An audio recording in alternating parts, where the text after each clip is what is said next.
The most important early Christian discovery of the 20th century was almost used as kindling.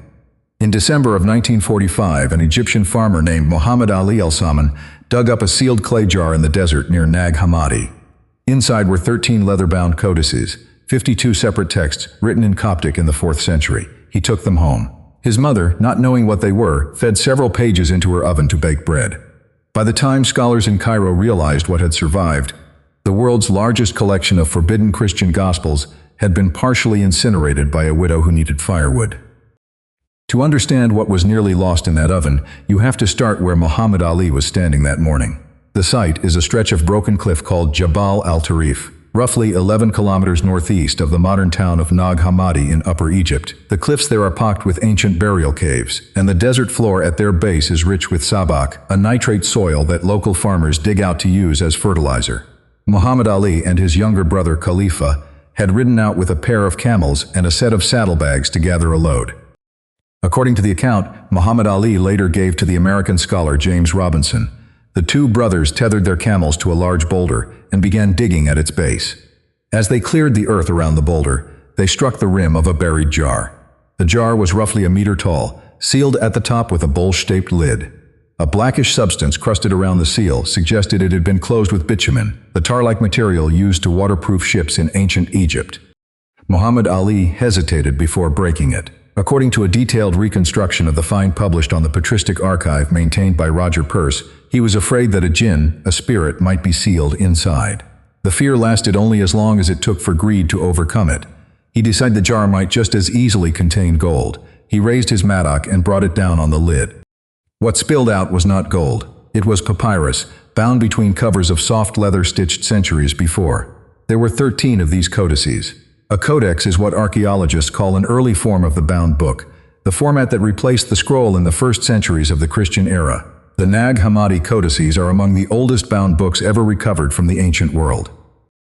But Muhammad Ali was not thinking about the history of bookbinding. He was 26, in a region torn by blood-feud politics. According to the account preserved in the Wikipedia entry on the Nag Hammadi library and corroborated by Peirce's reconstruction, his father had been murdered some months earlier by a local watchman. The al-Saman family was in the middle of a vendetta. The codices, wrapped now in his turban, were carried home on the back of along with the rest of the day's haul, and dumped beside the oven in the family's mud brick house. What happened next is the part of the story that scholars find genuinely painful. Muhammad Ali's mother Ahmad did not know what the books were. The Coptic script meant nothing to her. The leather covers were dry and curled. The papyrus pages inside were stiff and yellowed. She did what any woman in that village would have done with old paper. She used several of the loose pages, and according to most accounts at least one whole codex, as kindling for the oven where she baked the family's bread. By the time the find reached anyone capable of recognizing what it was, an unknown quantity of the original collection had already burned. What survived left Muhammad Ali's house in pieces. The Wikipedia entry on the Nag Hammadi library traces the route in detail. Some codices were swapped to a Coptic priest named Regib in exchange for favors. Others moved through local antiquities dealers in the nearby town of Al-Qasr and from there to dealers in Cairo. The Egyptian government, alerted by the suspicious volume of 4th century Coptic material suddenly flooding the Cairo market, began impounding what it could find. In 1947, the find caught the attention of a young French Egyptologist named Jean Dorès. He was working in Cairo at the time, attached to the French Institute of Oriental Archaeology, and a dealer brought one of the codices to him for examination. The moment Dorès opened the leather cover and read the Coptic title page, he understood that he was holding something nobody in modern scholarship had ever seen. He recognized the names of texts that had been known only from the fragmentary citations of their 2nd century opponents. He saw the title of the Apocryphon of John, a Gnostic creation myth that the Bishop Irenaeus had quoted in fragments 1500 years earlier, and which scholars had assumed was lost forever. Dorès photographed what he could and immediately wrote to the Sorbonne, to his mentor Henri Charles Puech, a leading specialist in ancient religious history at the Collège de France. The dispatch from Cairo to Paris in 1947 is one of the great moments of 20th century textual discovery. Within months, scholars across Europe and the United States were arguing over the implications. Most of the surviving codices were eventually nationalized and consolidated in the Coptic Museum in Cairo, where they remain. One codex did not stay in Egypt. A Belgian antiquities dealer named Albert Ede had managed to acquire what scholars now call Codex I, the most physically intact of the 13 books. He smuggled it out of Egypt and offered it for sale in Brussels. According to the Tertullian Project's reconstruction of the Jung Codex history, the book was eventually purchased by the Carl Gustav Jung Institute in Zurich on the 10th of May, 1952, with the funding routed through the Bollingen Foundation at the request of the psychoanalyst Carl Jung himself. The Dutch scholar Gilles Quispel carried the codex to Zurich in person. It was renamed the Jung Codex in honor of its purchaser. Decades later, after Jung's death, it was returned to Cairo and reunited with the other 12. That returned codex is the reason a single library scattered across 2 continents was eventually made whole again. What it contained is the reason this story matters at all. The 13 Nag Hammadi Codices preserve 52 distinct works, most of them previously unknown. They are Coptic translations made in the 4th century from Greek originals that mostly date to the 2nd and 3rd centuries. Coptic was the everyday language of Egyptian Christians, and the translations were almost certainly made for use in a Christian monastic community. What follows is a sampling of what was inside. The Gospel of Thomas. 114 sayings of Jesus, presented with no narrative frame, no crucifixion, no resurrection, no birth story, just sayings. According to scholarship summarized by Biblical Archaeology Society publications, some of these sayings overlap closely with material found in the canonical Gospels of Matthew, Mark, and Luke, suggesting Thomas may preserve an independent stream of early Jesus tradition that fed into the synoptic Gospels themselves. Other sayings are unique. Some are cryptic. Saying 70 reads, "If you bring forth what is within you, what you bring forth will save you. If you do not bring forth what is within you, what you do not bring forth will destroy you." That is a Jesus most readers of the New Testament have never met. The Gospel of Philip is a theological meditation in fragments, and it is famous now for a single damaged line about Mary Magdalene. The relevant passage in the Robinson translation describes Mary as the companion of the Savior, and goes on to say that the Christ loved her more than all the disciples and used to kiss her often on her. The next word in the manuscript is destroyed. A hole in the papyrus has eaten the body part. Scholars have proposed mouth, cheek, or forehead, and the speculation has spread far beyond the academy. The damaged line is the textual basis for the modern Western fascination with whether Mary Magdalene was the wife or the romantic partner of Jesus. Dan Brown's novel The Da Vinci Code in 2003 built its central conspiracy on this single passage. The Coptic word for companion in the text, koinonos, is a borrowing from Greek and does not necessarily imply marriage, but it can imply intimate partnership, including spiritual marriage in some Valentinian contexts. The Gospel of Philip is in fact a Valentinian text, deeply concerned with the sacrament of the bridal chamber as a metaphor for spiritual reunion with the divine. Whether the kiss in the text is literal or sacramental, intimate or ritual, has been argued for 50 years and will probably never be resolved. The Gospel of Truth is one of the most beautiful texts in the library, and many scholars attribute it directly to Valentinus, one of the most sophisticated Christian theologians of the 2nd century.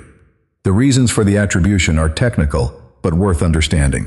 Around the year 180, the heresiologist Irenaeus of Lyons wrote that the Valentinians used a text called the Gospel of Truth, which he dismissed as completely different from the 4 canonical Gospels. For 1700 years, that reference was all anyone had. When the Nag Hammadi library surfaced, scholars including Henri Charles Puech compared the surviving text to the fragments and vocabulary of Valentinus preserved in the writings of his opponents, especially Clement of Alexandria. The match was striking. The Gospel of Truth shares specific theological terminology with the genuine Valentinian fragments, including its meditation on the Father, the Son, and the unfolding of error in the world. Its prose style is unusually elegant for 2nd century Christian writing, more philosophical than narrative, more like a homily than a gospel. Scholarly consensus today attributes the text to Valentinus or one of his immediate disciples. If the attribution holds, the Gospel of Truth is the only surviving long composition by one of the most influential Christian thinkers nobody outside scholarship has ever heard of.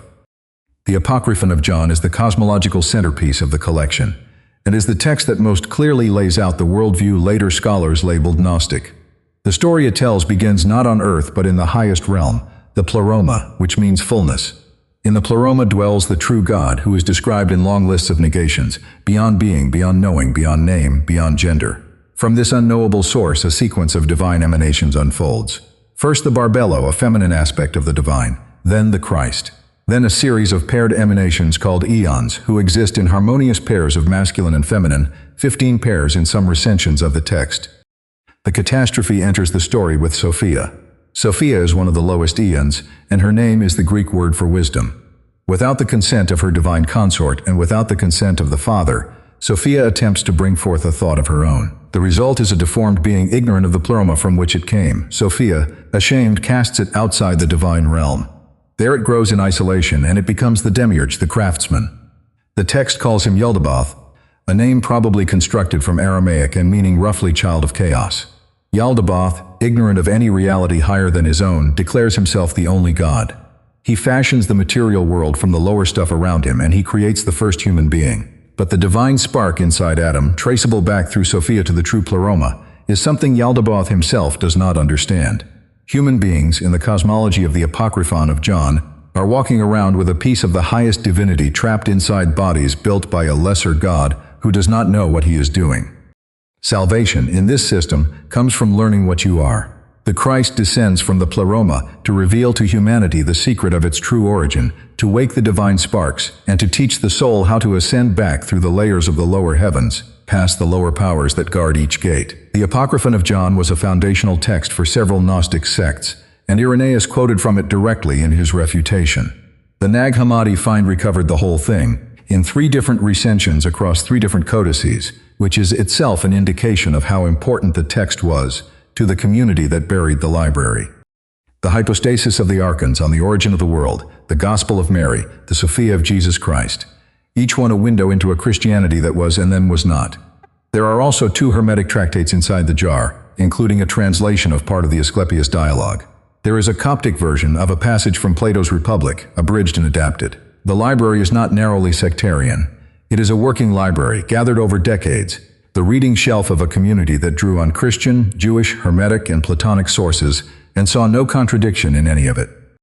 If you are finding this useful, there are more stories like this on the channel about texts the canon left behind. What unites these texts is something scholars call Gnosticism, although the label is contested and probably too neat for the diversity of what is inside the jar. In its broadest shape, the God of the Hebrew Bible is not the highest God in this worldview. He is a lower deity, the demiurge, who fashioned the material world out of ignorance.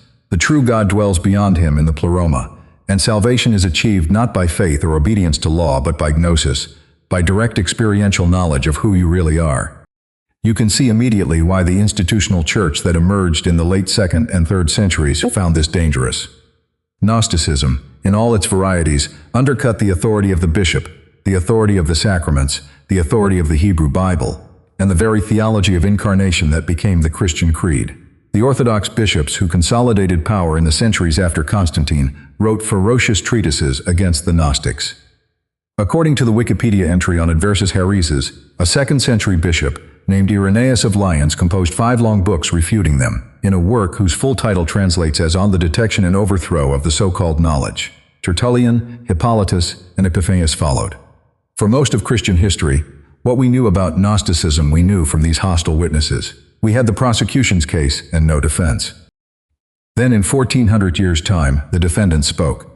The reason these specific codices were buried, in this specific jar, at this specific place is itself a matter of educated guessing.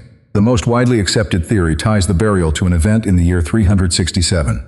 In that year, Athanasius of Alexandria, one of the most aggressive theologians of the post-Constantinian Church, sent out his 39th festal letter.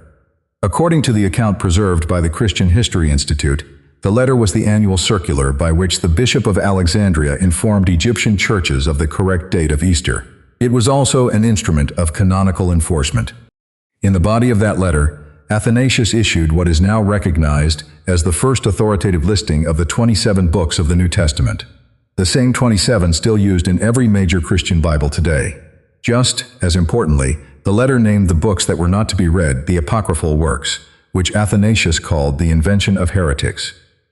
Egyptian monasteries, the Pacomian communities that had spread along the Nile Valley, were ordered to bring their reading practice in line with the new canon.